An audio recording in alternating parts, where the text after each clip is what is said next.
If you are a small business owner and you are still figuring out how to get more attention for your brand, make sure to watch this video because I will be talking about the best marketing strategies just for you. Something practical that you can start using this year. My name is Robert and I post weekly videos to help you tell better stories using content, marketing, and YouTube. If you are ready to get your business more attention from today, watch this video coming up on Frame 316 Media.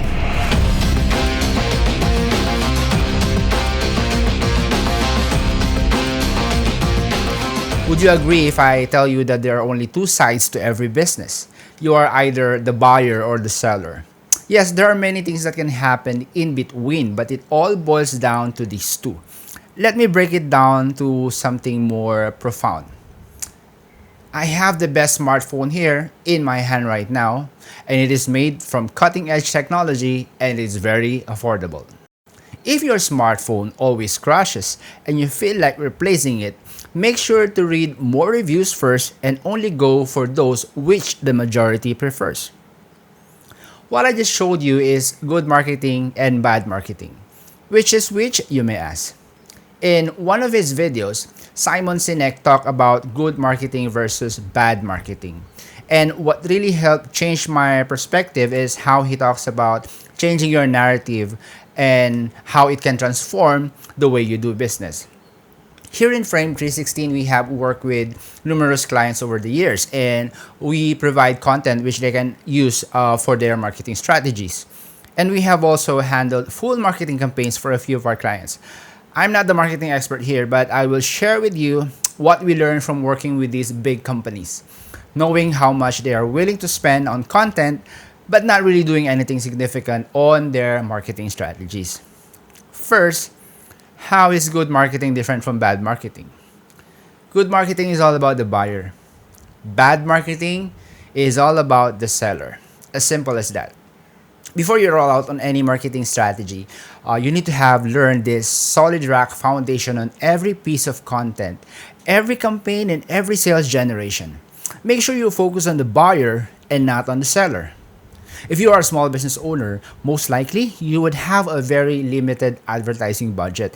But good marketing is not always dependent on the budget. The advantage of being small is you have access to your customers' behaviors more than big companies have. Most of the time, you are friends with your clients, and the level of trust that your clients have with you is something that can lead to more business transactions in the future. Small, yes, but meaningful. You have to remember, nothing happens in the business world without attention. Your last sale happened because someone paid attention to what you were saying, because it was relatable to them. So the first strategy that you can start using is to practice being relatable. I would assume you know who your audience is and you know where they're coming from.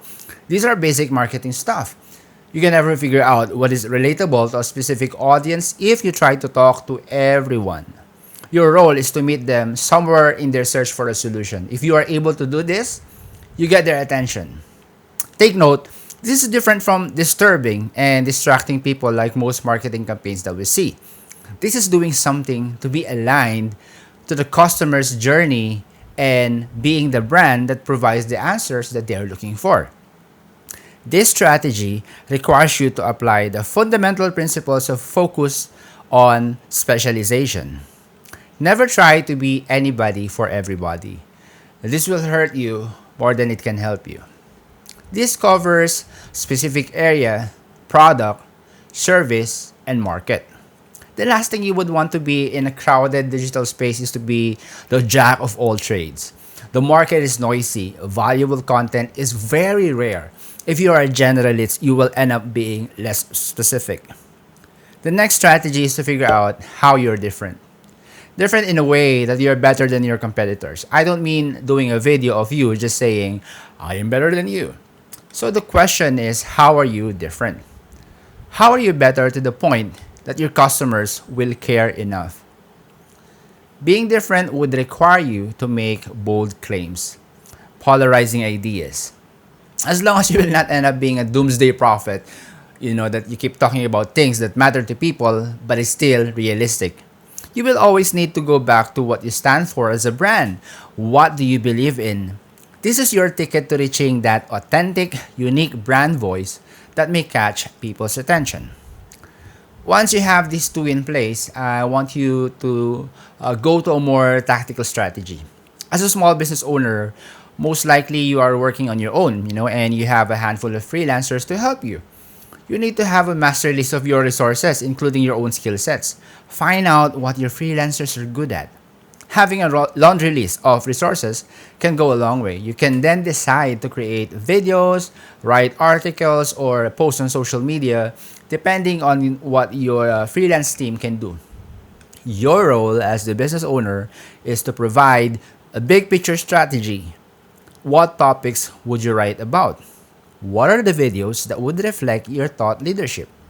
Drive the creativity in your content creation, and you will start seeing results as you grow slowly and reach your potential as a brand. Now that you have your content, your next strategy is to use automation tools. You don't need to show up for every social media post. You don't need to manually write one email at a time. You can use tools such as Hootsuite. I will post the link in the description below. The free version will allow you to schedule a post to 3 different channels. My number one go-to tool is Google Calendar. And I think this is a tool that is so underrated. Remember, if it's not on the calendar, it won't get done. Another free tool you can use is MailChimp. You can send out to 2,000 contacts, and as a small business owner, that is a lot. The last strategy that I have for you is to make sure you measure your marketing outcomes. This will help you in deciding what sort of content you can do in the long run. If your audience loves watching your videos more than reading your blogs, then start a YouTube channel. If you don't know how to create one, make sure you watch the video that you see on your screen right now. Why do you need to measure? Because what gets measured gets improved. The only way to improve your marketing is to know where you are failing and where you are succeeding. Your only other option is to point your bow and arrow and hope it lands on some random target. In marketing, that is not how it works. I'm so pumped up to share these strategies with you, and I hope you would start using them. If you need help in a content-driven marketing strategy, let me know in the comment section, and I would be happy to connect with you. So if you're getting any value out of this video, please hit subscribe and the notification bell to not miss out on videos like this in the future. It's time to go to work. It's your time to grow. Thank you for watching and see you on my next videos.